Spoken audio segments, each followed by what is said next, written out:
Bonsoir, merci d'être avec nous. C'est un plaisir de vous retrouver pour ce premier débat consacré aux élections territoriales des 20 et 27 juin prochains. Alors, pour cette première soirée de débat, nous parlerons notamment aménagement du territoire, développement économique, mais également finances avec le budget de la collectivité territoriale ou encore les fonds européens. 4 candidats pour cette élection, 4 débats également. Chaque semaine, nous reviendrons avec des thèmes différents. Un débat Guyane la première, France Info. Avec moi dans ce studio, Muriel Briquet, colistière, tête de section pour Cayenne, pour le candidat GESI américain. Gabriel Serville, candidat, député de la première circonscription. Colistière, Isabelle Passion, elle est conseillère territoriale, représentant ce soir le président sortant, Rodolphe Alexandre, et Jean-Paul Ferreira, maire d'Awalaya-Limapo, également vice-président de la communauté des communes de l'Ouest guyanais, candidat donc pour cette élection. Un mot pour préciser que ce débat est en direct sur notre site internet guyane.lapremière.fr. Nous saluons donc les internautes qui nous regardent. Et donc, encore une fois, merci donc d'avoir choisi Guyane la première. Bonsoir madame, bonsoir messieurs. Bonsoir mesdames. Bonsoir. Alors, je le disais, on va parler aménagement du territoire avec évidemment cette notion de désenclavement. On le sait, 22 communes, près du tiers, ne sont pas accessibles par la route, ce qui permet de faire ce premier état des lieux avec d'abord ces 2 routes historiques, ces 2 routes nationales qui permettent de rejoindre les 2 frontières du territoire. Il y a également, évidemment, dans l'Ouest, cette fameuse route du fleuve avec cette portion d'ores et déjà matérialisée entre Saint-Laurent et Apatou. Et cette portion en chantier depuis l'an dernier entre Maré-Passoula et Papaïchtan. Et puis, il y a cet axe routier dans les cartons depuis longtemps qui traverse la Guyane d'est en ouest. On parle bien entendu de cet axe routier Bélizan, Saül, Maré-Passoula. Alors, une première question, cet état des lieux étant fait évidemment pour les axes routiers principaux existants ou dans les tuyaux. Une première question, désenclavement oui, mais est-ce que cela doit passer forcément par le tout-route? Qui souhaite commencer? Jean-Paul Ferreira.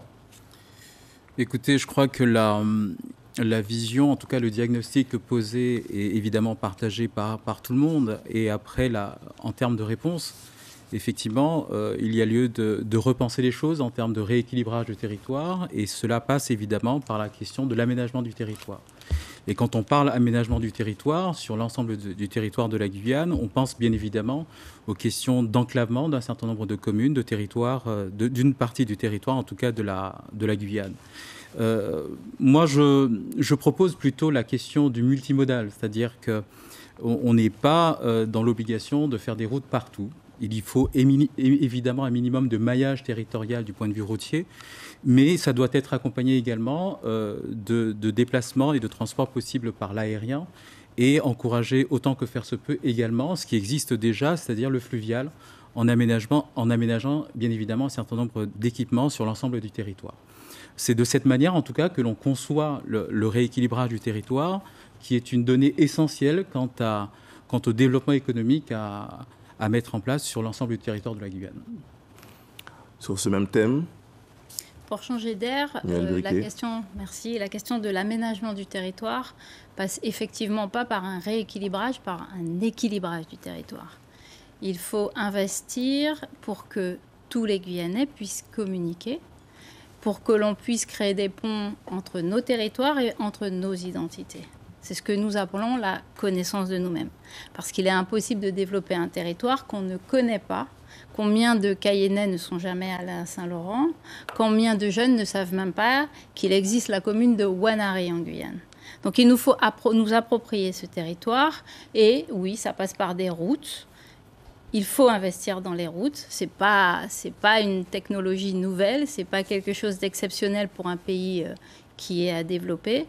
Bien sûr, les aérodromes, puisqu'on a bien conscience qu'il faut éphaser et définir les investissements de façon organisée. Bien sûr, le fluvial, mais des routes en priorité. Et nous, l'équilibrage du territoire, c'est les routes du fleuve, la route qui amène jusqu'à Maripasoula, mais également celle qui passe par Bézon-Saül. Là, il faut lancer très rapidement les études. Mais c'est également avoir de vraies routes. Parce que penser des nouvelles routes, il faut aussi améliorer nos routes actuelles, de vrais ponts, voilà, et de vrais aérodromes. La parole circule, c'est un débat. Oui, pour le désenclavement, clairement, c'est l'application du schéma d'aménagement régional de la Guyane. Donc il est prévu 2 axes structurants, donc, que sont la route du fleuve, le long, donc, qui va permettre de relier Apatou, Grand-Santi, Papaïcheton et Maripasoula, qui est une priorité. Comme vous l'avez indiqué, il y a 2 portions, une déjà réalisée, une en chantier. Maintenant, c'est vraiment l'enjeu de la prochaine mandature, ce sera d'arriver à mailler de Papaïcheton à Grand-Santi pour pouvoir vraiment continuer cette route du fleuve. Avec une difficulté à trouver les crédits, parce qu'évidemment, quand on pense à ces axes routiers importants, on pense donc à l'axe Saint-Laurent-Apatou. Ça a été donc une volonté à l'époque de l'exécutif régional sous Antoine Karam. La route vers l'Est, une volonté de Georges Ottilie. Il a fallu là attendre des crédits d'État. Ce sont des crédits d'État, comme pour la route d'Apatou. En fait, ce sont des crédits d'État qui ont permis de réaliser la portion actuellement, le confortement de la portion entre Maripasoula et Papaïcheton. Parce que sur les seuls crédits locaux, on n'aurait pas les moyens. Et donc, bien évidemment, la route Bélizon-Saül-Maripasoula, celle-ci, par contre, c'est vraiment trouver un mode de financement qui ne soit pas forcément des subventions classiquement telles qu'on l'envisage, mais plus adossé sur un projet de développement économique, et avec une vraie concertation des habitants. Et dans l'attente, effectivement, le désenclavement, on l'opère déjà, avec vraiment les liaisons aériennes. Nous avons quand même désenclavé pendant cette dernière mandature Camopi, avec la mise en place, enfin, d'un service d'avion. Donc aujourd'hui, on peut dire que toutes les communes de Guyane sont desservies. Il reste des écarts où il y aura des bases héliports à poser pour continuer à les mailler. Le transport fluvial, bien évidemment. Mais en tout cas, l'enjeu aujourd'hui, c'est tant qu'on n'a pas ces routes, il faut en tout cas accéder par l'avion, que ce soit pour le transport de personnes, mais aussi pour le fret. Alors, justement, c'est un enjeu non négligeable, notamment pour l'économie du territoire. Justement, on va poursuivre sur cette question. Évidemment, vous allez pouvoir donner votre point de vue, Gabriel Serville, mais puisque l'on vient d'aborder la question de ce réseau aérien, on va rappeler l'existant, effectivement, avec un certain nombre de liaisons au départ de Cayenne vers la vallée du Maroni, donc Maripasoula en particulier, vers le centre avec la commune de Saül, donc le pays des sources. Une liaison également, vous l'avez dit, donc récente vers l'est avec Cayenne Camopi, bien entendu une liaison entre Cayenne et la sous-préfecture Saint-Laurent du Maroni, avec bien entendu les dessertes intérieures donc de Saül à Maripasoula et de Maripasoula vers Saint-Laurent du Maroni. Ce réseau aérien, quelle analyse aujourd'hui peut-on en faire? Il est satisfaisant, et je vous laisse également réagir, Gabriel Serville, sur la question initiale du tout-route. Bonsoir Monsieur J.C. Xavier, bonsoir aux invités. Fawaka Densama Fou Maïn Aliba. À mes amis de Maripasoula, de Papaïcheton, que j'ai rencontrés il n'y a pas si longtemps que cela, je constate effectivement qu'il y a un vrai souci. Il y a un vrai souci parce qu'il y a certains de nos compatriotes qui vivent sur le territoire, qui par moments ont le sentiment d'être en dehors du monde, dans des communes qui ne sont pas faciles d'accès, lorsqu'elles ne sont pas totalement inaccessibles. Et je crois que ça fait trop longtemps que ça dure. Ça fait trop longtemps qu'on parle de désenclavement de ce territoire. Et ça fait trop longtemps que nous ne sommes pas en capacité d'apporter les réponses, que l'on parle de désenclavement terrestre, que l'on parle de désenclavement par la voie aérienne, que l'on parle de désenclavement numérique. Il y a de vraies difficultés auxquelles on n'arrive pas à apporter les bonnes réponses. Alors moi, ce que je voudrais, c'est reposer la question. On dit souvent que gouverner, c'est prévoir. Comment peut-on gouverner quand on ne prévoit pas? Et comment peut-on prévoir lorsqu'on ne sait pas? On ne sait pas toujours combien nous sommes, on ne sait pas où nous sommes, on ne sait pas qui nous sommes, on ne sait pas où nous voulons aller ensemble. Il y a un certain nombre de questions qu'il faudra se poser de manière fondamentale si on veut avancer. Alors ce territoire, bien évidemment, on peut considérer qu'il est géré, il est géré au quotidien, mais selon moi, ce territoire, il n'est pas gouverné. Il n'est pas gouverné. Et c'est cette absence de bonne gouvernance qui fait qu'aujourd'hui, nos amis de Kamoupi en ont beaucoup souffert, que ceux de la vallée du Maroni en ont également souffert, que Saül en souffre, parce que je dis qu'à un moment donné, il aurait fallu prendre le taureau par les cornes. Madame Isabelle Passion vient de citer le schéma d'aménagement régional, mais qui, selon moi, est un véritable carcan, qui a posé plus d'interdits qu'il n'a apporté d'éléments de réponse. Et nous, ce que nous envisageons, dès que nous serons en responsabilité à partir du 27 juin, eh bien, ça sera de réviser tous ces schémas qui, normalement, sont faits pour en trouver des réponses et qui, en réalité, n'apportent que des conflits, qui n'apportent que des inconvénients. Et je crois qu'il faudra aller vite pour que nos amis qui sont enclavés aujourd'hui trouvent le chemin de la liberté et que les Guyanais puissent circuler de manière beaucoup plus libre sur le territoire. Donc, pour conclure, effectivement, je ne connais personne qui pourrait s'opposer au désenclavement, personne qui pourrait s'opposer à la route du Maroni, personne qui pourrait s'opposer au désenclavement par la voie aérienne, mais on a bien compris que là encore, ça pose une vraie question, c'est l'économique qui doit pouvoir accompagner ce désenclavement et j'espère qu'on aura l'occasion d'en parler tout à l'heure. Oui, évidemment. Alors, on entendait... Oui, allez-y. Intervenir juste sur l'aérien. Donc, peut-être que vous ne savez pas combien nous sommes. En tout cas, moi, je sais qui nous transportons. Et aujourd'hui, le service de transport qui est mis en place par la CTG dans le cadre de la nouvelle DSP, qui vient dans la continuité des obligations de délégation de service public, voilà. Oui.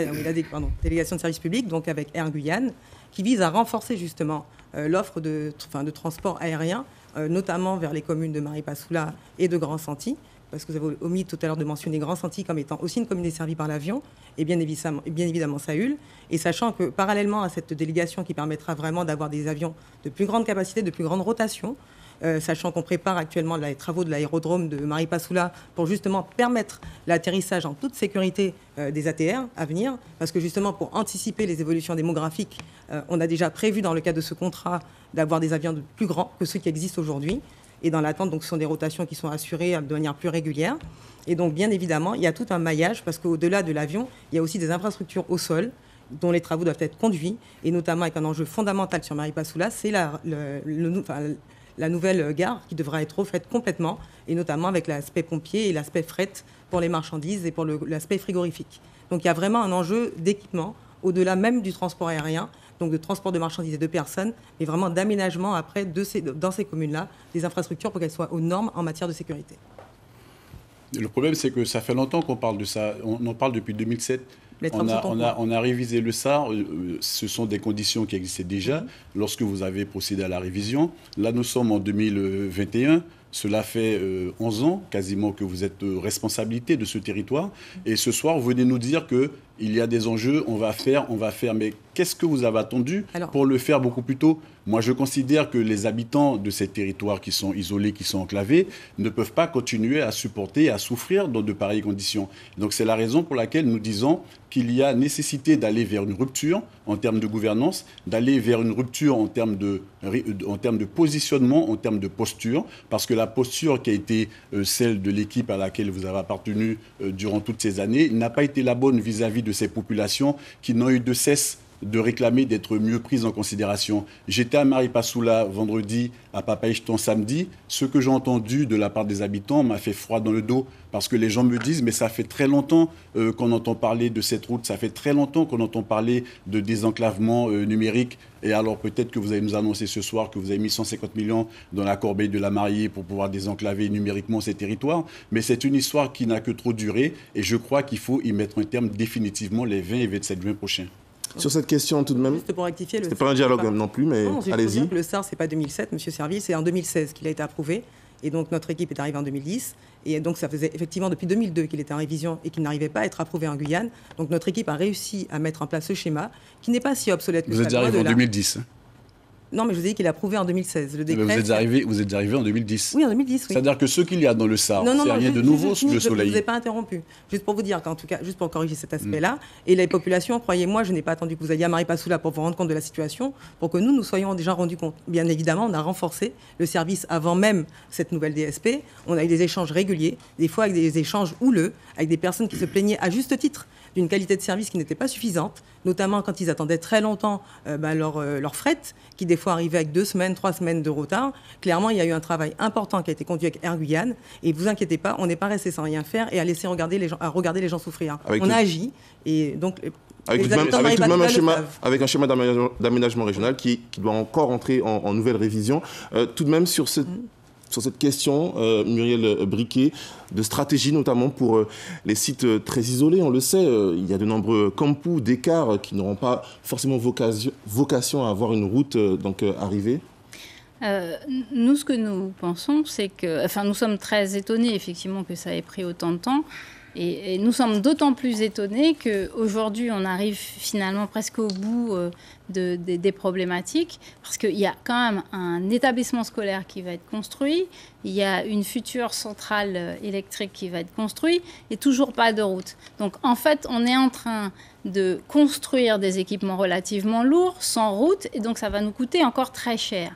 Et c'est une route qu'on étudie depuis longtemps. Alors moi, ce que j'aimerais savoir, c'est est-ce que les études sont enfin sorties? C'est-à-dire, est-ce qu'on sait si c'est l'axe de la route du fleuve ou c'est l'axe de Bélizon qui doit sortir en premier? Combien ça coûte? Est-ce qu'on a interrogé les populations sur place pour savoir quel parcours elles souhaitaient? Moi, je trouve que ce sont beaucoup de discussions qui durent depuis un certain temps. Et là, je rejoins M. Serville, ça fait très longtemps. On se demande vraiment, ce SAR, alors oui, il a pris beaucoup de temps pour être approuvé. Il y a le nouveau qui va encore repartir. S'il faut à chaque fois 10 ans pour régler les problématiques des Guyanais, il faut quand même savoir que 15 ans, pour nous, c'est une génération. Est-ce qu'on va attendre toutes les générations pour nous dire qu'on va enfin poser une pierre de quelque chose? Vous demandez à entendre les populations locales. Justement, je vous propose d'écouter cette question du chef du village de Talouenne, dans la vallée du Maroni, sur le périmètre de la commune de Maripasoula. Chers candidats, bonsoir aux téléspectateurs de Guyane Première. Alors ma question est, pourquoi est-ce que les petits villages du Haut-Maroni n'ont toujours pas d'eau potable, ni d'électricité? Voilà, question claire, c'est aussi cela, l'aménagement du territoire, évidemment. Non, c'est clairement un problème. Qui souhaite répondre à Michel Aloïké? C'est qu'aujourd'hui, malheureusement, effectivement, jusqu'à présent, toute la Guyane n'est pas encore couverte en eau potable et en électricité. Donc, ce sont des compétences qui sont dévolues aux communes et donc là, et aux EPCI. Et la CTG donc, intervient en appui pour des programmes d'électrification, quand c'est la CCOG qui intervient, ou même pour amener l'eau potable, ce qui est déjà arrivé dans pas mal de villages. Mais tous, aujourd'hui, il y a des nouveaux villages qui se créent, tous ne sont pas encore équipés, et les programmes se poursuivent. Le territoire est très grand. Mais en tout cas, clairement, je comprends cette attente, et nous essayons franchement, dans la mesure du possible, de répondre à ces besoins de base qui sont des infrastructures nécessaires au quotidien. Mais le territoire est très grand depuis très longtemps, donc c'est pas aujourd'hui qu'on le découvre. De même que la population augmente très vite, c'est pas quelque chose qu'on découvre. Donc si à chaque fois c'est pour nous dire il faut du temps, et puis il faut trouver l'argent, et puis vous savez c'est difficile. Si c'est difficile, il faut laisser la charge et passer à autre chose. Parce qu'à chaque fois on peut pas faire la route parce qu'il faut aller chercher les crédits. Monsieur Xavier l'a dit très justement, il a fallu une volonté politique. Une volonté politique, c'est de décider au-delà juste de la vision des crédits. C'est peut-être de regarder au-delà des crédits comment est-ce que apporter une route apporte du développement. Du développement, c'est des retours dans les caisses de la collectivité. Et c'est aussi du bonheur sur le territoire. Jean-Paul Ferreira, vous êtes vice-président de la communauté de communes de l'Ouest guyanais, une communauté de communes qui a d'ailleurs, lors de la révision de la programmation pluriannuelle de l'énergie, demandé à ce que la priorité soit donnée à l'Ouest sur les moyens énergétiques. On a entendu là la question de Michel Aloïké. Oui, pour répondre à ce qui est évoqué là, c'est une question récurrente, la question de l'accès à l'eau potable et à l'énergie.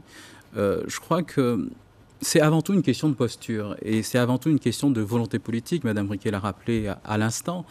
Parce que quand il s'est agi de construire la route de l'Est, c'était une question de volonté politique. Quand il s'est agi d'entamer en tout cas les premiers kilomètres de la route du fleuve, donc de Saint-Laurent à Patou, ça a été une question de choix politique également.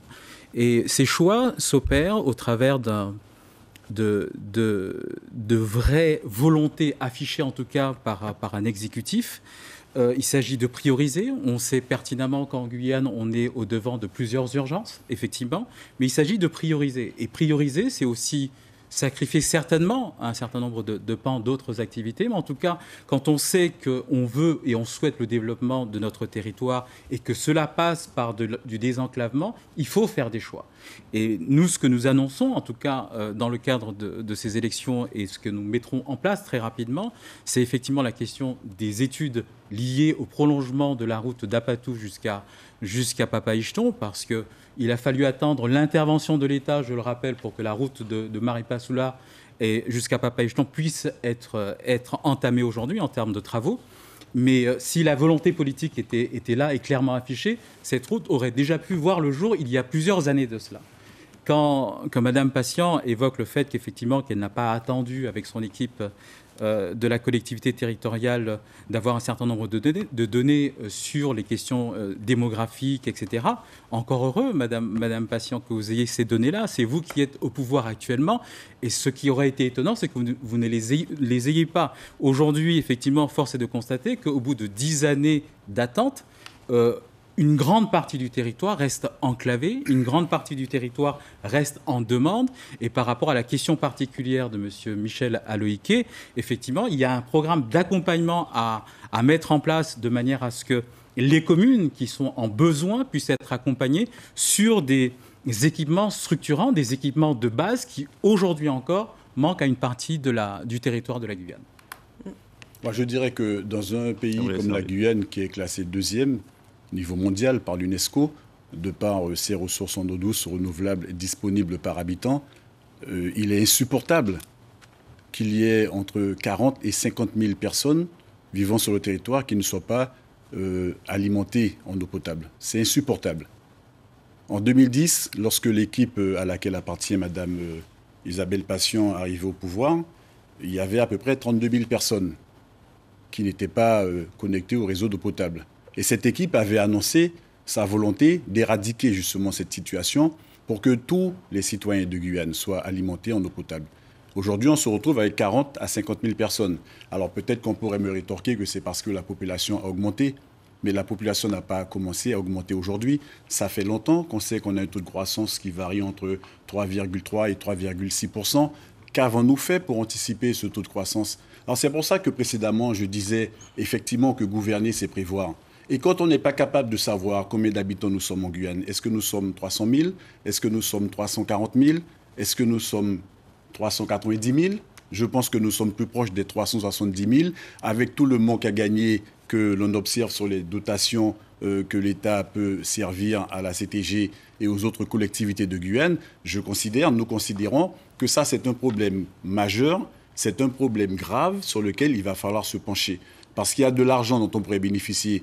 Comment agir sur cette question en tant que président de la collectivité nous avons dit que l'une des premières démarches que nous allons entamer une fois que nous serons aux commandes, ça sera d'exiger, d'imposer que l'INSEE en Guyane puisse bénéficier des moyens lui permettant de faire un travail mieux structuré pour nous dire combien nous sommes sur ce territoire. On ne peut pas vouloir gouverner la Guyane si on n'est pas capable de savoir combien nous sommes et où nous sommes. C'était ça le sens de mon intervention liminaire. Alors après, lorsque vous n'avez pas d'argent, vous êtes obligé de faire des comptes d'apothicaire. Quand on veut faire des adductions d'eau potable, on va se défausser sur les communes en disant que c'est leur responsabilité, en disant que c'est la responsabilité des EPCI. Et moi, je considère que lorsqu'on connaît le niveau de fiscalité de ces communes où il y a beaucoup de personnes par moment qui ne sont pas nécessairement solvables, il faut que la CTG, collectivité majeure, se donne les capacités de se substituer ou d'accompagner autrement ces communes qui n'ont pas les moyens. Mais la question de l'accès à l'eau potable, c'est une question de vie. On dit souvent que l'eau, c'est la vie. Et quand on ne peut pas avoir accès à l'eau potable, c'est comme si on était des citoyens du Moyen-Âge. Pour moi, je trouve ça totalement insupportable qu'au XXIe siècle, en 2021, qu'il y ait entre 40 et 50 000 personnes sur une population d'environ 350 000 qui ne puissent pas avoir accès à l'eau potable. Et ce qu'on dit pour l'eau potable, on pourrait en dire de même pour l'accès à l'électricité. Moi, je considère que sur ce point-là, votre équipe a lourdement échoué. C'est vous qui l'affirmez, M. Serville. Donc, je vais juste intervenir 2 petites secondes, juste pour dire, effectivement, agir, quand on gère une collectivité, on doit prioriser. M. Ferreira, vous avez tout à fait raison. Et donc, quand vous dites qu'il y a une volonté politique, on a eu la volonté politique. Et d'ailleurs, la route du fleuve, vous dites c'est l'État. On a laissé l'État faire. Non, justement, on a été chercher des financements pour ne pas que ce soit les financements locaux qui soient bloqués et pour pouvoir les optimiser aussi sur d'autres infrastructures. Car comme vous le savez, la Guyane, il y a des urgences partout et des besoins partout.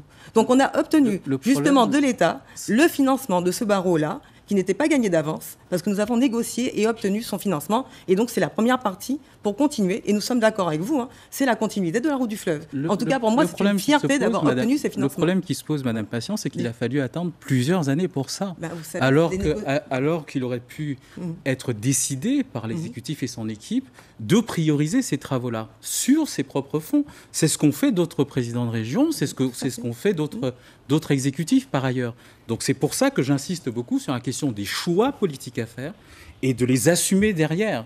Les assumer budgétairement, financièrement, parce qu'il s'agit de répondre aux besoins urgents de la population. Je suis tout à fait d'accord avec vous. Et comme vous dites, on a priorisé, on a fait aussi autre chose qui était aussi urgente sur d'autres parties du territoire, et on a obtenu que l'État finance justement ce barreau-là qui n'était pas du tout gagné. On précise pour l'eau potable. On précise sur ce point que c'est également l'un des points de l'accord de Guyane. On aimerait également entendre la proposition de Mme Briquet. L'accord de Guyane, tiens, au passage. Alors, donc, juste pour finir, excusez-moi. Vive l'accord de Guyane et vive les Guyanais qui se sont pris en mai en 2017.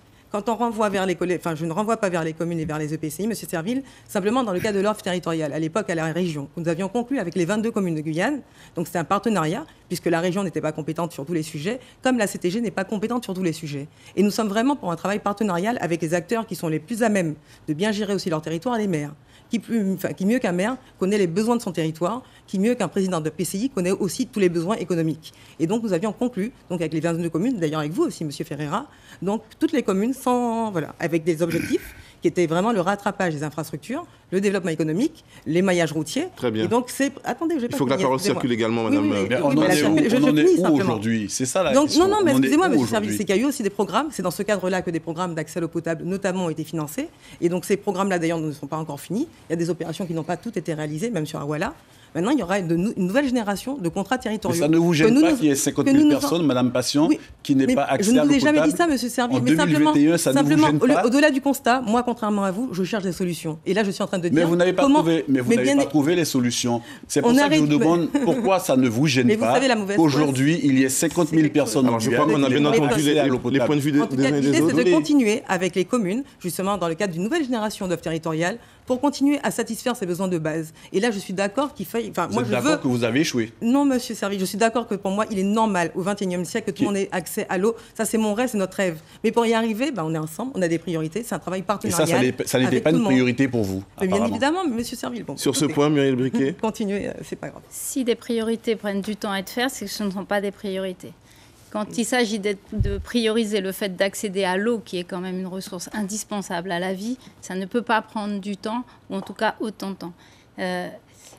Par contre, sur la recherche des crédits, moi j'ai l'impression qu'on fait que des comptes de banque. Il n'y a que des questions d'argent. Et à quel moment on parle de la vie?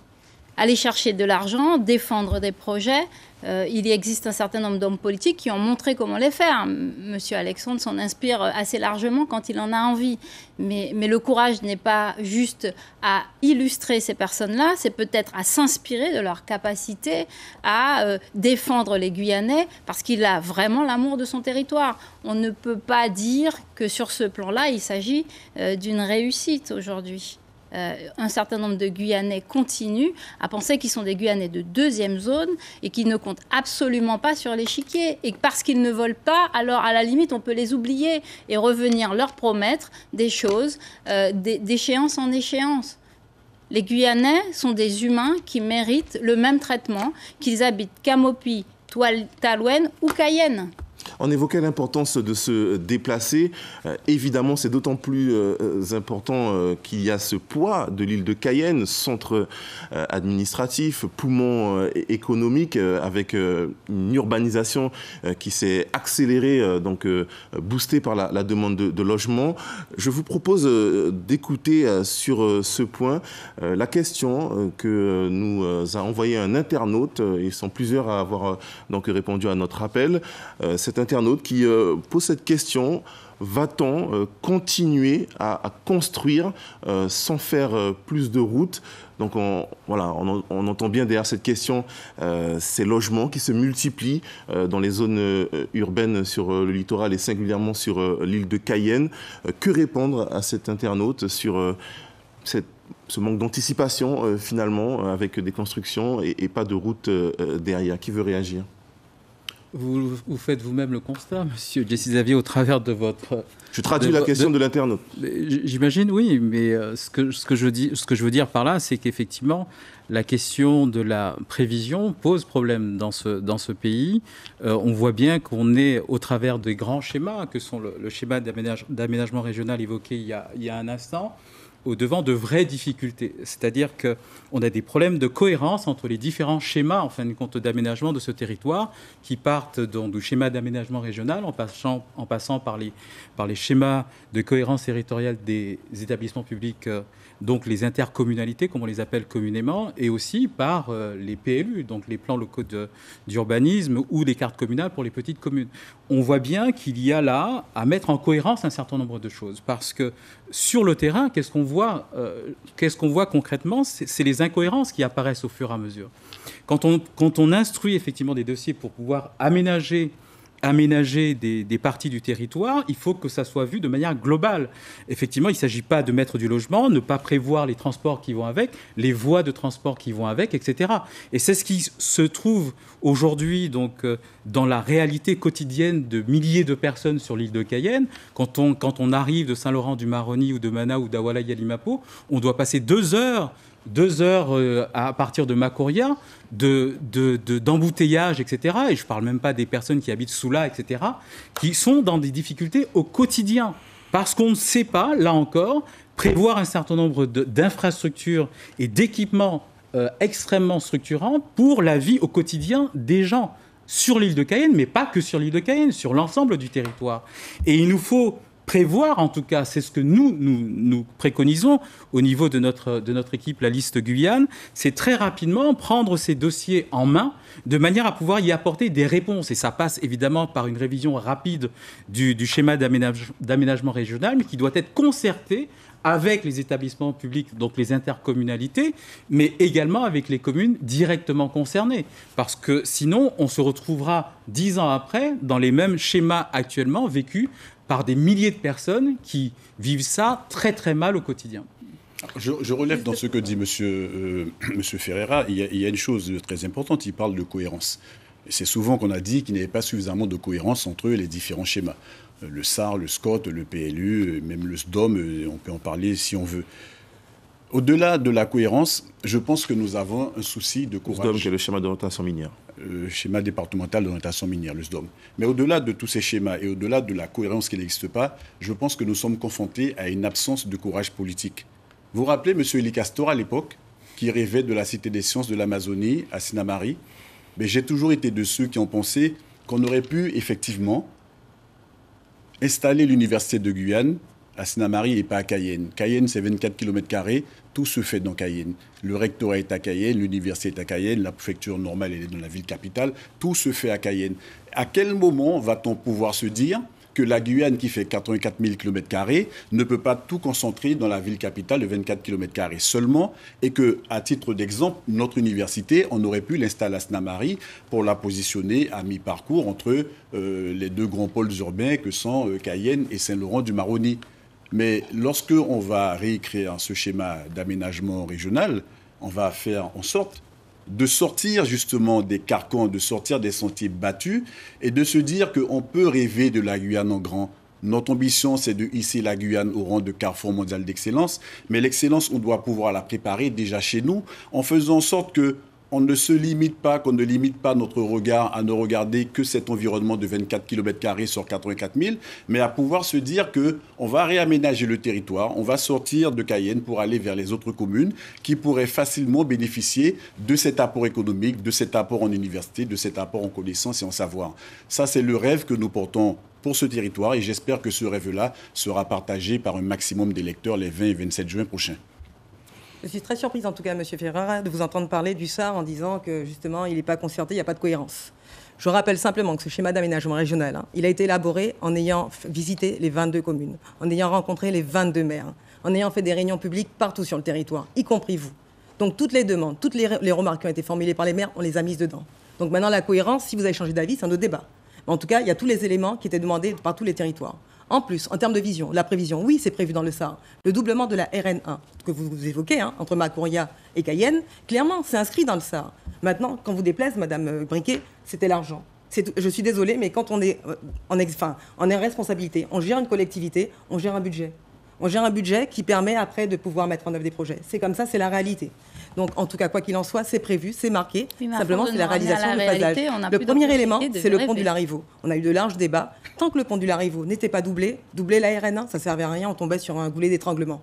Donc clairement, maintenant que le pont va être réalisé, la RN1 pourra être aménagée sans difficulté. C'est dans la programmation du contrat de plan État-région nouvelle génération, donc les contrats de convergence. Et en plus, on vient d'apprendre, suite à l'intervention de Georges Patient, qu'on aura des financements supplémentaires pour la Guyane au niveau de l'ATIF, pour pouvoir financer notamment le pont de Sosaba, pour financer d'autres infrastructures sur le réseau routier national, pour le mettre à niveau.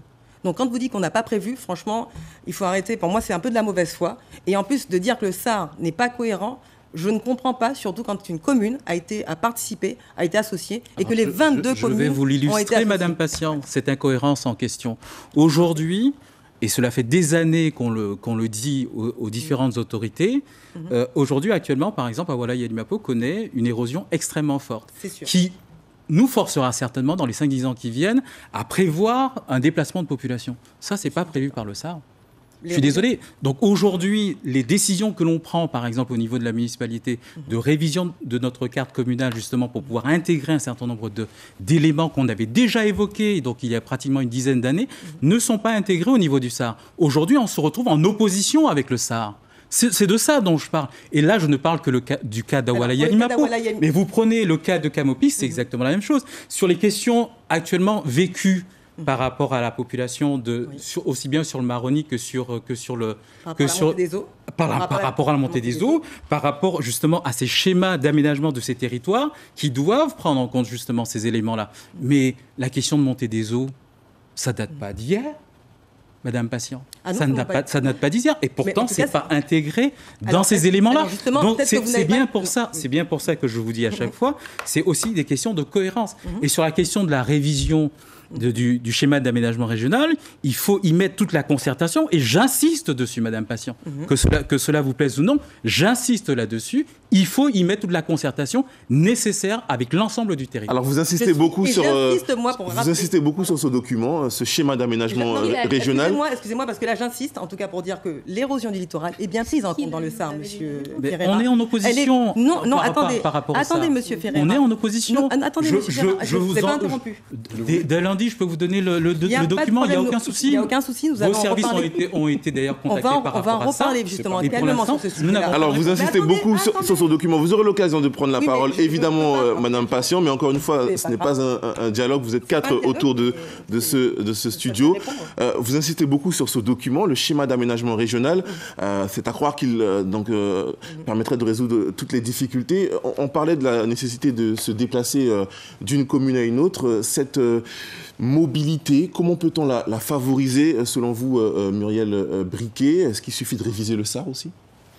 Alors, réviser le SAR, je ne sais pas, parce que c'est un document de, je ne sais pas combien de pages, imbitable, illisible. Moi, vous savez, les documents très ennuyeux, je les évite. Vous savez, Monsieur Serville, j'ai beaucoup de littérature extrêmement intéressante au bord de mon lit, et puis d'autres choses à faire aussi après. Si vous êtes élu, vous aurez à vous pencher dessus. Oui, certainement, mais je pense que je vais faire confiance au cadre pour m'en faire une synthèse. Je vais peut-être pas... Oui, c'est un projet, mais un projet politique qui tient en 480 pages, j'ai plus l'impression que c'est quelque chose pour assommer la population et ne plus rendre cette vision suffisamment claire. Votre vision, justement, pour favoriser la mobilité. Alors, favoriser la mobilité, pour nous, se résume dans la connaissance de nous-mêmes. Parce qu'on ne peut pas développer un territoire qu'on ne connaît pas avec des gens qu'on ne connaît pas. Et pour cela, il faut pouvoir aller librement d'un point à un autre. Donc, on a parlé des routes, mais à l'intérieur même des zones urbaines, effectivement, il faut développer un peu plus les réseaux urbains. Vous avez Saint-Laurent qui n'a toujours pas de réseau urbain. À Kourou, ça a été supprimé. Donc, on peut parler de l'île de Cayenne et se satisfaire de 10 lignes. C'est très bien. Se satisfaire d'un TCSP, c'est certainement excellent. Je pourrais avoir un avis là-dessus, mais à côté de ça, une fois qu'on est arrivé le transport en commun, site propre, qui permettra d'avoir ces fameux couloirs de bus dans l'agglomération. Oui, des couloirs de bus, c'est très bien, on copie comme la Martinique, comme d'habitude. Nous, on pense également qu'il faut à un moment réussir à étaler la population. Moi, je ne sais pas si vous prenez souvent la route pour aller de Cayenne jusqu'à Saint-Laurent ou de Cayenne jusqu'à Saint-Georges, mais tout le long, tout le long de ces routes, moi, je suis toujours extrêmement impressionnée d'avoir autant de forêts et de végétation. Par contre, ce que je sais, moi, en tant que Guyanaise, et ce que ma grand-mère et ma mère m'ont raconté, c'est que l'habité guyanais, c'est d'avoir un petit lopin de terre. Pas forcément grand, chacun en fonction de sa mesure. Parce que ce qu'on cherche, nous, sur ce territoire, c'est un bonheur simple. Et le bonheur simple, c'est d'abord d'être attaché à la terre. C'est certainement pas de finir dans des cases en béton. Donc, il faut à un moment favoriser effectivement l'accès à ces espaces et permettre aux gens de s'étaler. Et s'étaler, ça va forcément amener à un étalement des besoins des gens et donc de l'activité économique. Alors, sur cette question-là, M. Jessie Xavier, si vous permettez, je dirais encore une fois que l'équipe majoritaire sortante a lourdement échoué. Parce qu'on aura beau établir les meilleurs schémas d'aménagement régionaux, territoriaux, si on n'a pas les moyens de les financer, tout ça ne rimera à rien du tout. Et je constate que cette majorité sortante était très contente l'autre jour d'avoir voté un budget primitif à hauteur de 561 millions d'euros. Alors pour le citoyen lambda qui touche 1 500 euros, 2 000 euros par mois, quand on lui dit 561 millions d'euros, il a l'impression que c'est beaucoup d'argent. Mais en réalité, c'est moins que le budget primitif de la Caisse d'allocation familiale de la Guyane qui distribue des prestations familiales et sociales. Quand on connaît les compétences de la CTG, on a le droit de s'interroger qu'est-ce qu'on n'a pas fait pour avoir un budget beaucoup plus conséquent que 561 millions d'euros seulement.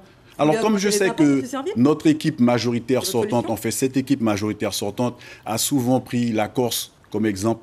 Alors, je suis allé comparer le budget primitif de la Corse avec une population de 330 000 habitants, lorsqu'en Guyane, je suis intimement convaincu que nous sommes plus proches de 370 000 habitants, mais la Corse a un budget primitif 2021 de 1 200 millions d'euros, ce qui donne, ramené par habitant, un ratio de 3 600 euros par habitant et par an, lorsqu'en Guyane, nous sommes sur un ratio de 1 700 euros seulement par habitant et par an. Vous pensez vraiment que c'est avec ça qu'on va pouvoir faire du développement dans ce pays-là? C'est-à-dire que vous avez encore échoué parce que vous n'avez pas été en capacité de modifier, de réviser, de réformer la fiscalité de la CTG pour qu'elle soit capable d'avoir un budget primitif beaucoup plus important que celui que vous avez en ce moment, qui a été qualifié de stabilisé, d'équilibré, de transparent, comme si on aurait pu imaginer à ce niveau de responsabilité que le budget ne soit pas équilibré et qu'il ne soit pas également transparent. C'est ce budget-là, il me semble, qui vous permet d'agir, de faire effet levier pour aller chercher des crédits ailleurs. Donc je me dis que localement, il y avait un gros travail à faire durant ces 11 années passées à la tête de cette collectivité. Ce travail-là, il n'a pas été fait. Je n'arrive pas à comprendre comment ce que vous n'avez pas pu faire pendant 11 ans pourra être réalisé pendant les 6 ou 7 années à venir. Je dis encore une fois, la Guyane a trop souffert de cette présence. La Guyane a trop souffert de cette incapacité. Moi, j'ai envie de même parler d'incompétence à pouvoir aller trouver l'argent pour le mettre au service de ceux qui en ont besoin. Alors, je dis le SAR, c'est bien. Tous les schémas que nous allons faire, c'est bien. Mais si vous n'êtes pas en capacité de pouvoir avoir un budget primitif, un budget supplémentaire, et puis d'aller chercher l'argent là où il est, c'est pas la peine de continuer. Laissez la place à d'autres qui vont faire le travail. Alors pour le coup, évidemment que vous allez pouvoir réagir. Pour le coup, je vous propose justement d'entrer dans ce chapitre qu'ouvre Monsieur Serville, donc des moyens financiers, parce qu'évidemment, il faut pouvoir appréhender cet outil qu'est la collectivité territoriale lorsque l'on est candidat. Près de 600 millions d'euros de budget. Il n'est pas le seul. D'autres également observateurs estiment que ça permet à peine de maintenir le navire à flot. Donc voilà, effectivement, la question est posée. Est-ce que la voilure est sous-dimensionnée ?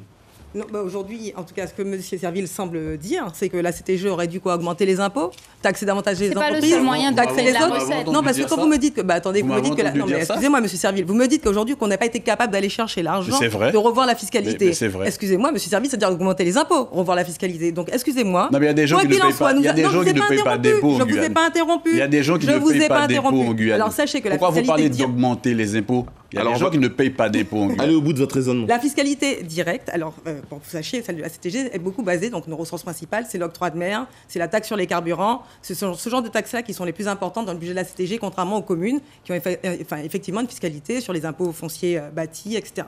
Donc on n'a pas tout à fait la même fiscalité, déjà. Donc quoi qu'il en soit, on a bien réformé, vous avez bien suivi qu'on a réformé l'octroi de mer en partenariat avec tout le monde socio-économique. On a revu ces bases-là quand même, qui sont notre fiscalité propre que nous maîtrisons.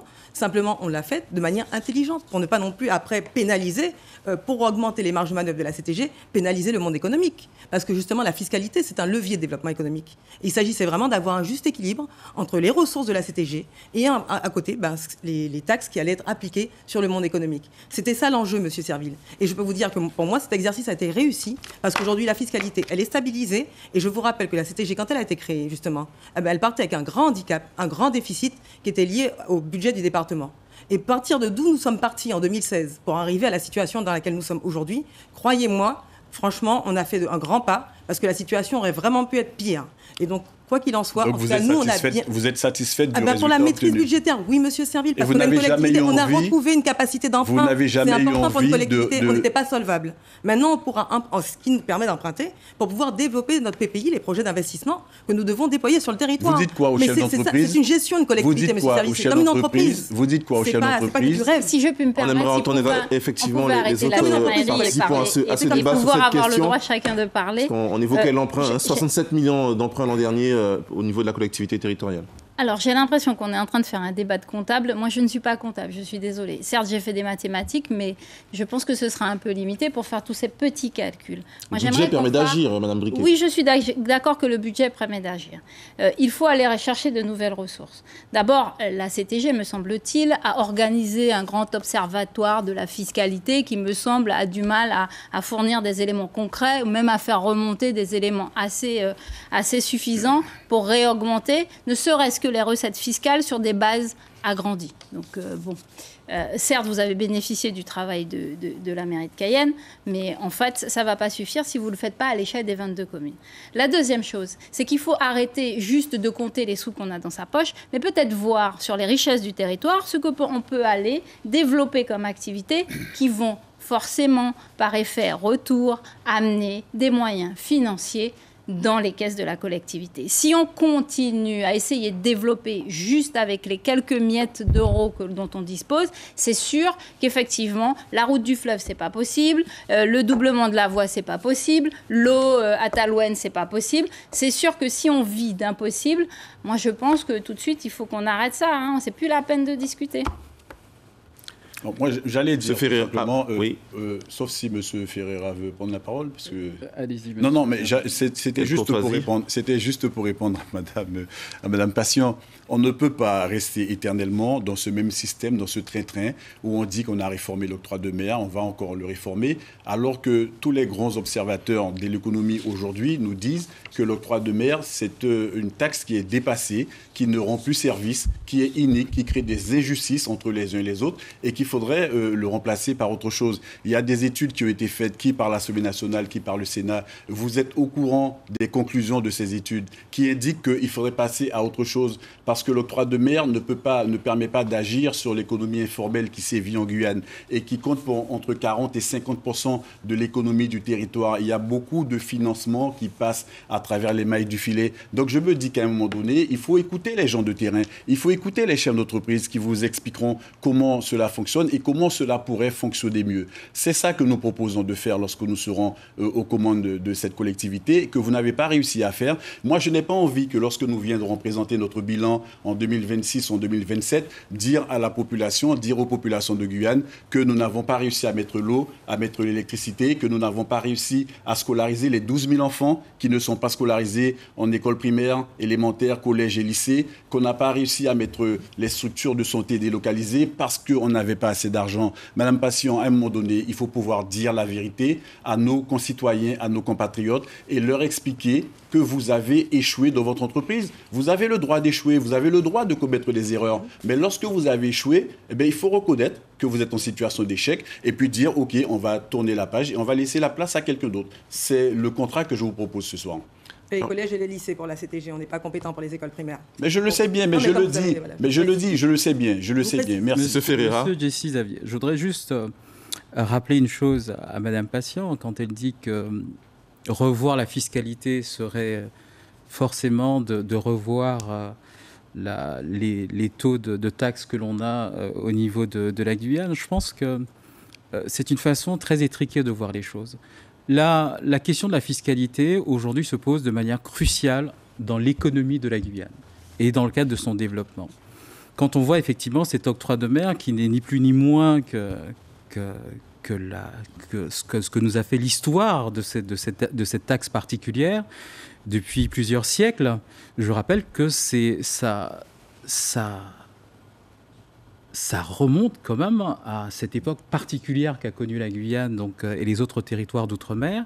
Et c'est une économie de comptoir qui est encouragée par ce genre de taxes en question. Parce que c'est essentiellement la question de l'import qui pose problème à la Guyane aujourd'hui. On n'est pas suffisamment productif. Et ce n'est pas les quelques révisions de taux dans le cadre du travail autour de l'octroi de mer qui vont résoudre ce problème-là. Nous, ce que nous proposons, c'est une vraie réflexion sur la fiscalité guyanaise. Et je veux par là dire clairement que nous allons mettre en place, en tout cas, une commission de travail spécifique, parce que cet observatoire, évidemment, ne donne pas satisfaction, comme vous l'avez rappelé, Madame Briquet, tout à l'heure. Donc, une commission spécifique qui se mettra en place dès notre arrivée donc à la tête de la CTG pour travailler sur cette fiscalité guyanaise qui doit être adaptée aux enjeux économiques de la Guyane. C'est quelque chose qui est réclamé par le monde socio-économique depuis plusieurs années, cette révision de l'octroi de mer, parce qu'on ne peut pas continuer dans cette économie de comptoir en Guyane. Il nous faut arriver à vivre par nous-mêmes, par notre propre fiscalité, de manière à encourager le développement sur ce territoire. Par nous-mêmes, il ne faut pas négliger non plus, je vous laisse réagir évidemment, Madame Patient, il ne faut pas négliger non plus ces outils qui existent, notamment les fonds européens. Beaucoup de communes avec des porteurs de projets arrivent aujourd'hui à en bénéficier sur notre territoire. Donc c'est la fin de la première programmation qui a été confiée donc à la région, 523 millions d'euros. Là également, il ferait bien d'aborder le bilan de cette gestion, de cette action au niveau des fonds européens sur le territoire. Je vous laisse réagir. Avant d'aborder les fonds européens, juste pour poursuivre sur la partie fiscalité, de dire que je répondais par rapport au passé, donc comme il attaquait le budget actuel, effectivement, de toute façon, l'octroi de mer a vocation à être transformé. Il a été révisé parce qu'il ne fonctionnait pas bien, il y avait des injustices. C'était l'objet du travail qui s'est passé pendant ces dernières années. Maintenant, pour l'avenir, c'est sa transformation. Il ne s'agira pas d'aller rajouter des taxes, en tout cas, ce n'est pas l'objectif, mais d'arriver en tout cas à faire que ce système, et là je vous rejoins, on est d'accord, sur le fait que ce ne soit pas que taxé sur l'importation, mais que ce soit aussi, ça vienne des richesses du territoire. Clairement, tous les économistes diront que de toute façon, une taxe qui est basée que sur l'importation, elle est fragile, elle est soumise à des aléas. C'est une réalité. Maintenant, ce sera une transformation avec le monde économique, mais il fallait d'abord déjà remettre des bases saines avant d'envisager la transformation, parce que nous vivons actuellement avec ce régime-là. Après, se posera les principes de collecte. Des études ont déjà été conduites. Nous les avons conduites, nous les avons soumises aux socioprofessionnels. Simplement, il reste maintenant à bâtir un cadre, et au-delà des taux, mais c'est vraiment les types de produits, les services qui seront assujettis, et surtout que ça ne soit pas une double peine. Parce qu'il s'agira vraiment d'avoir toujours cette fiscalité dynamique. Rappeler à la population que c'est que nous sommes tributaires de Bruxelles à chaque période de révision, justement, de cet octroi de mer. C'est-à-dire que c'est une taxe, tous les 5 ans exactement, c'est une taxe qui, normalement, ne devrait pas exister sur l'espace économique européen. En fait, elle ne pose pas de problème. Ce qui pose problème, c'est le différentiel de taux. Non, mais j'insiste. Sans être trop technique, en clair pour nos téléspectateurs, la Commission européenne, Bruxelles, estime que c'est en quelque sorte un avantage déloyal en termes concurrentiels. Muriel Briquet, sur cette question de... Voilà, une nouvelle fiscalité, mais également, on le disait, cet outil que sont les fonds européens. Vous avez eu un regard sur la gestion, l'accès à ces fonds pour les porteurs de projets de Guyane? Mon regard, c'est que les fonds européens, c'est un peu comme tout, l'argent va à l'argent. C'est toujours les gros qui arrivent à en profiter, certainement parce qu'ils sont plus armés, et certainement parce qu'il n'y a pas de vision de développement économique sur ce territoire, donc peu de secteurs à accompagner avec des vrais projets et beaucoup d'ingénierie. Maintenant, si vous voulez, on peut parler gestion et encore, on va revenir dans la comptabilité. Je vous ai déjà dit tout à l'heure que ce n'était pas une matière que j'aimais beaucoup. Ceci dit, si me parler des fonds européens... Si me parler des fonds européens, c'est me parler de consommation des fonds, moi j'aime vous dire que j'ai pas envie de devenir un consommateur, j'ai envie qu'on devienne des acteurs de ce territoire. Nous, le modèle économique, puisque vous me demandez de parler de vision, c'est un modèle guyanais qui est fait, pensé par nous, en fonction de nos réalités, en respectant notre environnement et en s'appuyant sur nos acteurs locaux. Ça n'est pas des grosses entreprises qui arrivent et puis qui nous vendent 1000 emplois, voilà, c'est même au plus tôt, on a l'impression que ce sont des VRP. Non, ce sont des entrepreneurs locaux qui créent 1, 2, 3, 5, 10, 15 emplois et qui sont accompagnés pour que ces entreprises survivent aux 3 ans, restent pendant 5 ans, 10 ans, etc. Vous ne croyez pas aux effets locomotives non, du tout. Des grands groupes qui peuvent Non, je crois à la locomotive des Guyanais par eux-mêmes, oui. Alors, oui Gabriel Serville? Non, mais j'allais revenir sur la fiscalité, mais il est important de dire aux téléspectateurs qu'il y a nécessité de développer d'autres filières productives sur le territoire de la Guyane. On va en parler, puisqu'il y a un volet développement économique. Parce que tout à fait, mais je pense que c'est important que les gens comprennent. Alors, si on veut rester sur les fonds européens, je regardais les objectifs thématiques, renforcer la compétitivité des PME. Situation d'aujourd'hui, échec. Protéger l'environnement en Guyane avec les garines-perros dans la forêt guyanaise, ce n'est pas rien. Et promouvoir l'utilisation rationnelle des ressources, échec. Promouvoir des emplois durables et de qualité et favoriser la mobilité de la main-d'œuvre, semi-échec. Investir dans l'éducation, la formation et l'apprentissage tout au long de la vie. Quand je vois la situation dans laquelle se trouve la Guyane aujourd'hui, j'ai envie de dire échec. Alors c'est vrai que, comme dit Mme Muriel Briquet, on a eu 662 millions sur la période 2014-2020 de fonds européens. Comment est-ce que ces fonds-là ont été utilisés? Pour quel objectif? Suivant quelle trajectoire, pour quelle volonté politique? On a l'impression que c'est de l'argent qui est passé, qui a dû servir à un certain nombre de personnes, de sociétés. Je ne sais pas. On a du mal à voir, hormis effectivement le fait que le Sénat avait fait un rapport et qui annonçait que certains crédits allaient faire l'objet de dégagement d'office parce que, pour plein de raisons, on n'était pas en capacité de les consommer correctement. On a vu le différentiel qu'il y a eu quand c'était l'État qui les gérait et quand c'est la région Guyane qui est devenue autorité de régulation. Bon, c'est vrai, régulation, gestion, mais prenez-le comme vous voulez. L'important, c'est que vous n'avez pas été en capacité de faire le travail correctement. Alors là, je n'accuse personne, parce que j'imagine que les salariés, les agents de la CTG région antérieurement qui étaient chargés de gérer ces fonds, peut-être n'ont pas pu bénéficier d'une bonne formation leur permettant de bien comprendre comment les choses devaient se passer. Mais là encore, c'est la responsabilité du politique, parce que souvent, on entend les gens dire « Ah oui, ce n'est pas le politique, ce sont les agents ». Mais les agents, ils ne sont pas là comme ça tout seuls. Ce sont bien des politiques qui les ont recrutés. Ce sont les politiques, c'est le président, ce sont les vice-présidents qui devraient voir à quel moment ces agents ont besoin d'être formés pour qu'ils soient plus efficients dans le travail qu'ils font. Allez, Isabelle, on va vous répondre. On va passer au développement économique. Ça aussi, ça fait partie des projets que nous portons. Prendre en considération les besoins des personnels pour qu'ils soient opérationnels. Meilleure formation. Dans la gestion de ces fonds, pour pas qu'on ait l'impression que c'est de l'argent qui est donné comme ça à perte au territoire de la Guyane. Oui, bien sûr. Après la réponse de Mme Christian, revenir quand même sur les fonds européens. Non, juste déjà pour dire que c'est une nouvelle compétence qu'avait la CTG. C'est une nouvelle compétence qui a été assumée, qui a été transférée de l'État à la CTG et qui aujourd'hui fonctionne très bien. Au début, ça a été compliqué, puisque quand l'État nous a transféré la gestion des fonds européens, a décrit, on va dire, une organisation qui n'était pas tout à fait la réalité, à la hauteur des besoins, surtout. Puisqu'au final, il mutualisait beaucoup de ses agents avec ses services déconcentrés. Et dans le pôle des affaires européennes, en fait, le nombre d'agents était ridicule par rapport finalement au volume général qui travaillait sur les fonds européens. Donc, quand on a transféré, on a eu ce volume d'agents-là, entre guillemets, en tout cas le nombre, on va dire, en compensation, mais on n'est pas le nombre réel. Donc du coup, entre le moment de la prise de compétences et maintenant, on a doublé les effectifs. Déjà parce qu'on s'est bien rendu compte que ça ne fonctionnait pas avec les nombres indiqués. Donc on s'est donné les moyens pour justement améliorer la consommation des fonds et surtout l'accès aux différents porteurs de projets. Et donc ça, c'est quelque chose qui vraiment a été au départ laborieux. Et aujourd'hui, je tiens vraiment à remercier les équipes des fonds européens qui ont fait un travail colossal depuis le départ. dans des conditions qui n'étaient pas faciles. Donc maintenant, le taux de consommation, Monsieur Serville, on est loin du dégagement d'office. On est de l'ordre entre 70% sur certaines mesures et 90% en termes de consommation.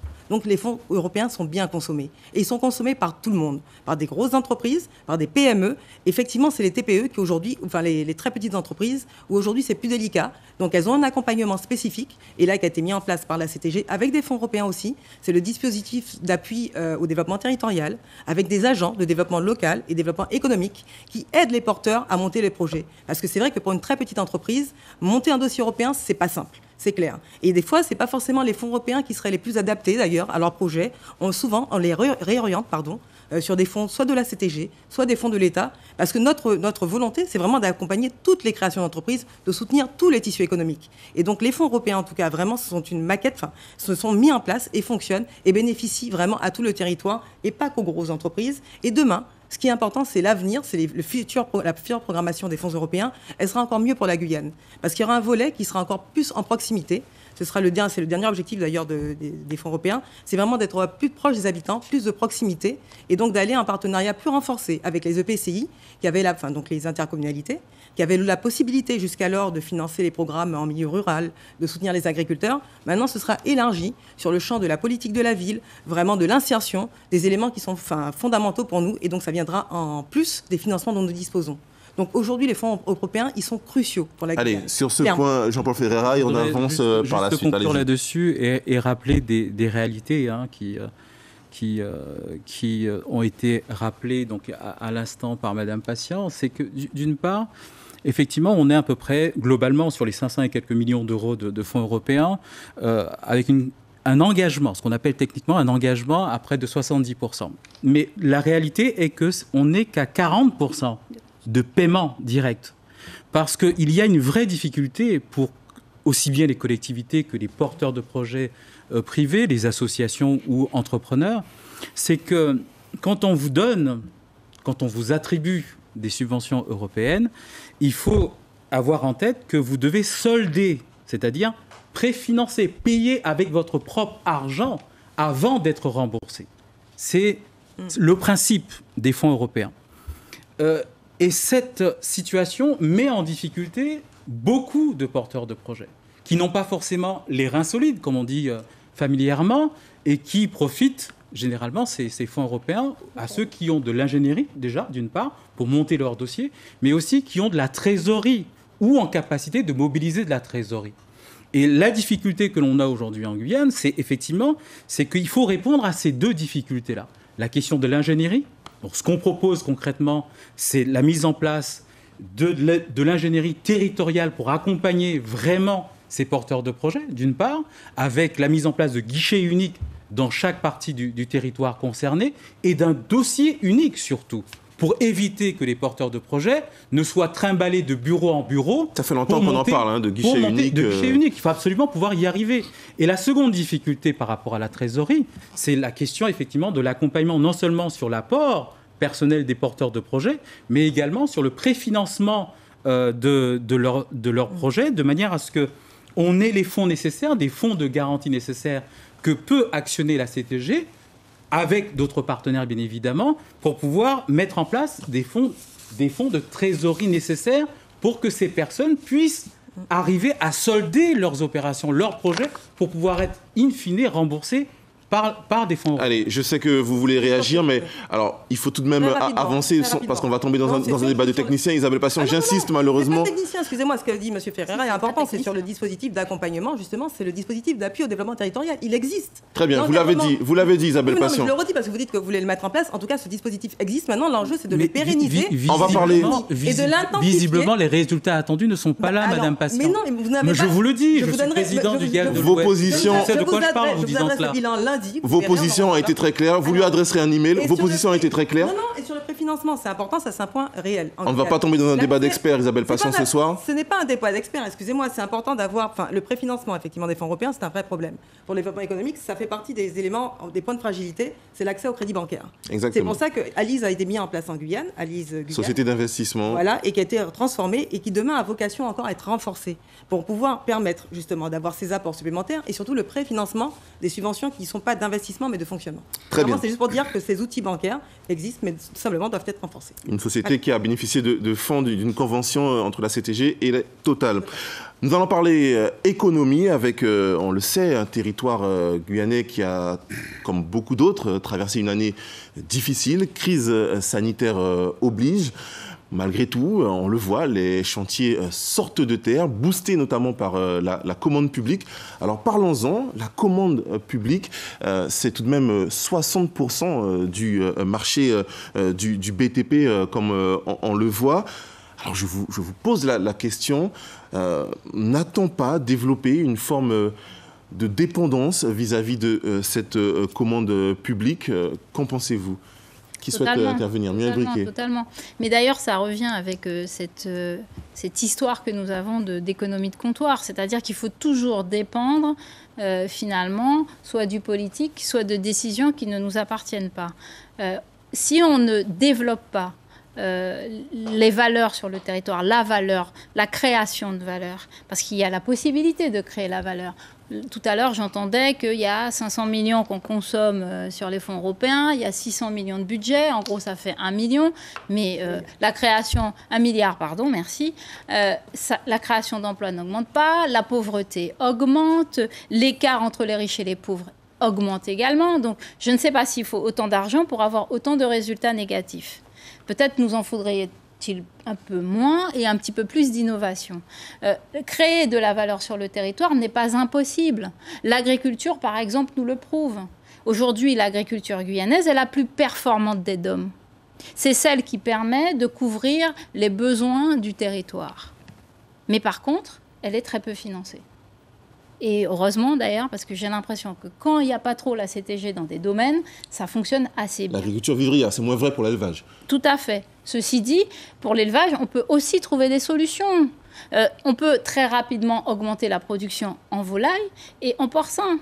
Certes, pour la partie bovine, ça demande des études et des analyses un petit peu plus fortes. Mais aujourd'hui, l'agriculture, si on arrive à la porter à ce point-là, c'est grâce à quoi ? C'est pas grâce à la CTG, c'est grâce à la force des agriculteurs. Mais des agriculteurs à qui on ne donne pas de regard, à qui on n'offre pas la régularisation, qui permet ensuite à ces agriculteurs de bénéficier d'une retraite, de pouvoir envoyer leurs enfants en formation et pas une fois de temps en temps. Voilà. Et ça, c'est un vrai modèle. C'est un modèle qui prouve qu'il fonctionne avec quoi ? Avec la force des Guyanais. La force des Guyanais. Et avec la force d'acteurs qui arrivent seuls, sans aide politique, à se développer. Maintenant, il faut que l'aide politique ait du sens. Il faut qu'elle aide à avoir accès plus rapidement à de la terre, à mécaniser. Ça, je n'ai pas besoin de 10 millions de fonds européens pour mécaniser un minimum tout ce qui se passe, les 4000 agriculteurs qui produisent dans l'Ouest. Et puis s'il y avait cette route, on aurait peut-être moins de difficultés à amener leur production de Papa-Icheton jusqu'à Cayenne. Et bien sûr, en faisant ça, on agirait sur le panier moyen et sur les moyens financiers des ménages, que ce soit à Cayenne, sur le reste du territoire. Et ça ne demande pas des milliards d'euros. Ça demande juste une vision politique et puis un petit peu d'envie et d'amour pour ce territoire. Je pense qu'on peut avoir un regard globalisant sur ce territoire, justement. Parce qu'autrement, on sera toujours là à mettre des cautères sur des jambes de bois, à mettre des petits pansements, là où on se rendrait compte qu'il y a des difficultés.